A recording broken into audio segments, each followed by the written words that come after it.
Welcome to Hope is Here. My name is Greg Horn, and it is Thursday, and usually once a month I like to share from a proverb.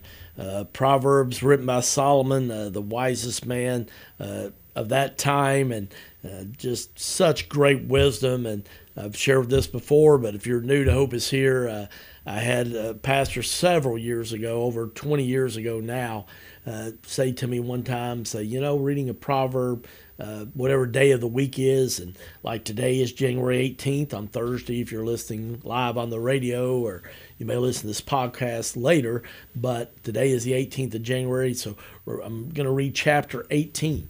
There's 31 chapters in Proverbs, so a lot of months have 31 chapters, and if you would do that for just 1 year, go back through, it's amazing what God taught me when I did that. I said over 20 years ago, actually now. It's amazing. It's been 30 years ago. I can't believe that, but almost 30 years ago that I started doing that. And I've done that off and on. I may not do it for a year or two, then I'll say, you know what, I'm going to do this. And it was amazing that first year when I did it. It really helped me as a guy in my 20s to be able to see how God would speak to me at a different part in the 18th of that month. Maybe in January he didn't speak to me, but you know what? Come the month of May, something I was dealing with in my life, there was wisdom from that chapter 18. So maybe you're looking to try to grow in some wisdom. You need some wisdom. It's a great way to spend some time. You can do it, on a coffee break at work, on your lunch break, If you want to do it in your morning routine, that's great, or maybe in the evenings. But I would just encourage you to really think about if you're looking for a way to have more biblical and godly wisdom in 2024, to check it out. So we're going to look at chapter 18 in Proverbs today. I'm going to share just a few verses here. Verse 2 says in chapter 18 of Proverbs, "Fools have no interest in understanding. They only want to air their own opinions." Friends, I thought about a guy that was like that. I tried to help him. He just made a lot of unwise decisions in life, and it had some tough breaks, but some of them were because of unwise decisions, and a lot of it was just his mouth, in all honesty.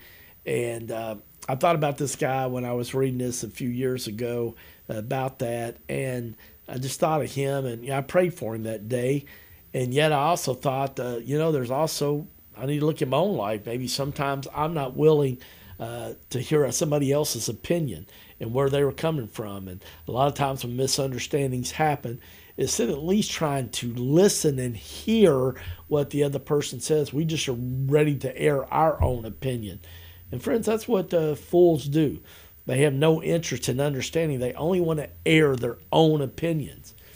And I know I've been guilty of that in the past, that, and it's easy to do. You start focusing on what you're going to say instead of really listening to another person and hearing their opinion. And want to encourage you to, just say, hey, God, help me to be a better listener. I've got 2 ears and 1 mouth. Maybe proportionally you're trying to share with me that I need to listen twice as much as I speak.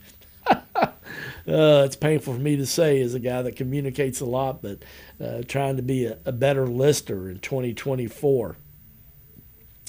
Verse number 4 says in chapter 18, "A person's words can be life-giving water. Words of true wisdom are as refreshing as a bubbling brook." Oh, friends, your words are so powerful. And I got to ask you today, are your words life-giving water to somebody? It's easy to be critical and negative, and you can find it easily in our world, anywhere you look quite often. And yet, man, as followers of Jesus, I want to encourage you, I want to challenge you today to say, Heavenly Father, help my words to be life-giving water, to be just a refreshment, to help somebody. So many people feel like they're walking in the desert. I know it's cold in January and dark a lot of the time, but man, they're walking in a desert just thirsty for a word of encouragement.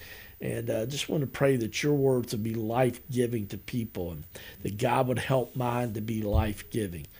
I like the second part of verse 4 in chapter 18 too, though. It says, "Words of true wisdom are as refreshing as a bubbling brook."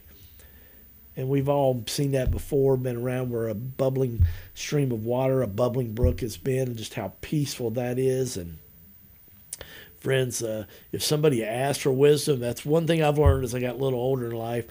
Not often anymore will I offer wisdom, even though I really feel like I can help somebody in a situation. I wait till I'm asked.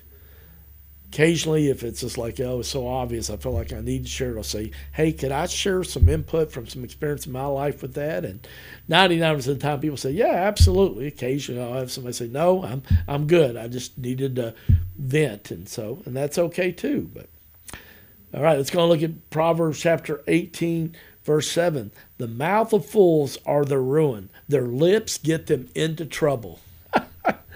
I think we've all been there before, stuck our foot in our mouth. And, I don't like to call anybody a fool, okay? But when you repeat something over and over, the same mistake, that's kind of foolishness, right?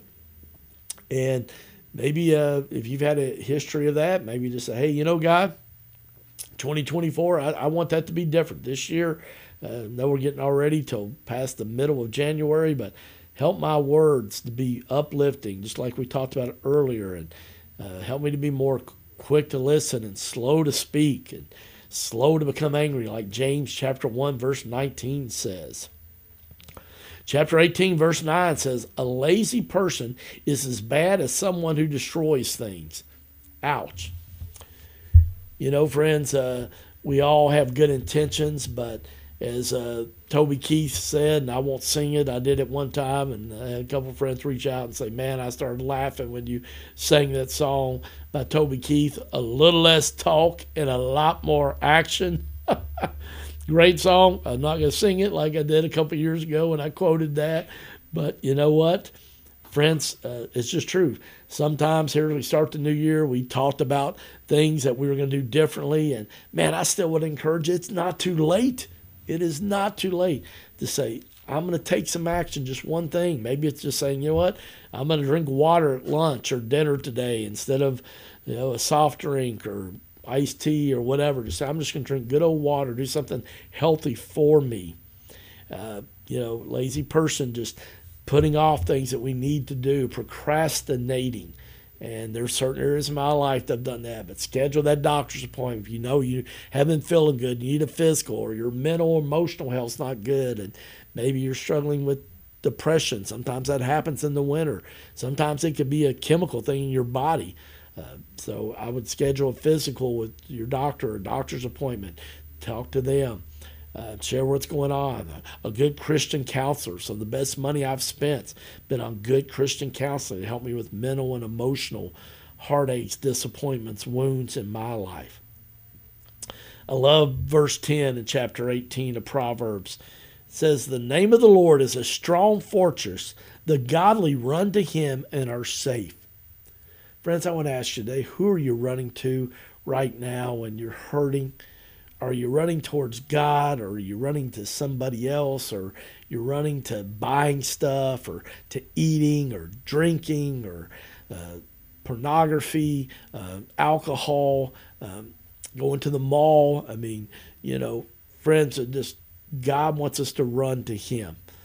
I'm so thankful that Jesus said he would never leave us, never forsake us. But we can stand on that promise today. Love verse 12. It says, haughtiness goes before destruction, and humility precedes honor.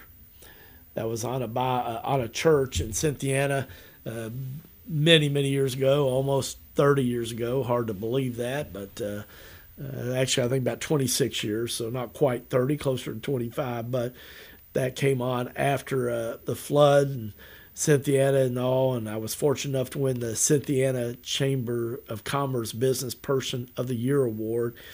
And my office manager one day, I came in and she said, "Did you see that Bible verse at that church?" I think it was Cynthiana Baptist Church, and today, because I lived near there and drove past on my way to work, I said, "Yes, I did." She said, "Well, I thought about you," and she kind of laughed. And I said, "Yeah, I've gotten a lot of humble pie since that flood, haven't I?" And as I tell people, the flood was the worst thing that happened to me. And it was also the best thing that happened to me, because it made my relationship with Jesus real.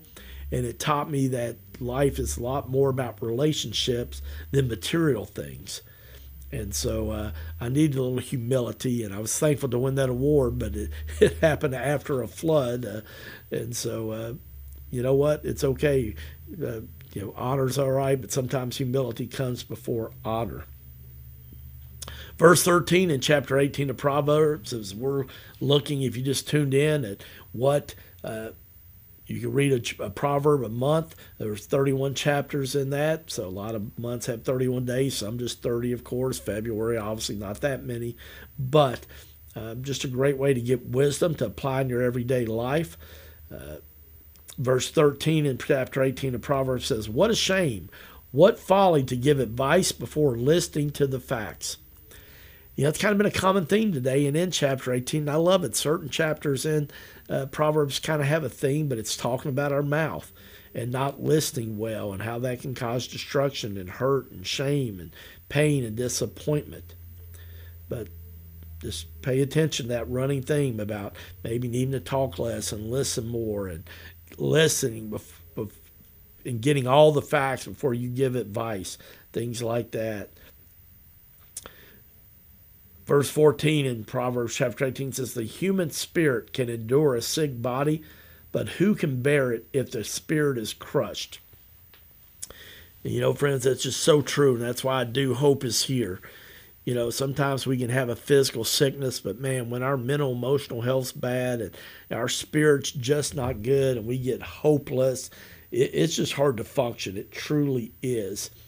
And just want to encourage you, Proverbs chapter 4, verse 23. We're going to go back a couple weeks, but, the verse 4, chapter 4 of Proverbs, verse 23 says, "Above all else, guard your heart, for it's the wellspring of life." Or one version says it's the foundation of everything. And friends, you got to be careful with what you see, what you're looking at. All right? TV, social media. Just have to be really, really careful there and protect your eye. It's the eye gate, no pun intended there, to your mind and your heart. And just be really, really careful about that. I love verse 15 in chapter 18 of Proverbs says, "Intelligent people are always open to new ideas. In fact, they actually look for them." So I got to ask you, if you're listening to this program, I think you're intelligent. But in all seriousness, if you are intelligent, you're open to looking at new ideas. And that's one of the things in this year of 2024 that I've talked with a few trusted people just to look at my life and my schedule and how I can be more efficient and be more effective and healthier. And for somebody that's so busy, and I'm looking for new ideas and reading people's articles and blogs and things that and following people on Twitter that I think are really good with mental, emotional, spiritual, and physical health. And it can be a game changer for us. Proverbs chapter 18, verse 17 says, "Any story sounds true until someone sets the record straight." I don't know who's listening or maybe who's watching on our YouTube channel today, but, friends, I want to remind you that sometimes when we hear stuff about people or situation, there's always two sides to a story, and sometimes we need to be careful before we start to put judgment on somebody. Last but not least, once again, a common thing with the mouth here, Proverbs chapter 18, verse 21, "Those who love to talk will experience the consequences, for the tongue can kill or nourish life." Friends, I want to encourage you today, let your tongue to bring life and glory to Jesus. I'm Greg Horn, and this is Hope is Here.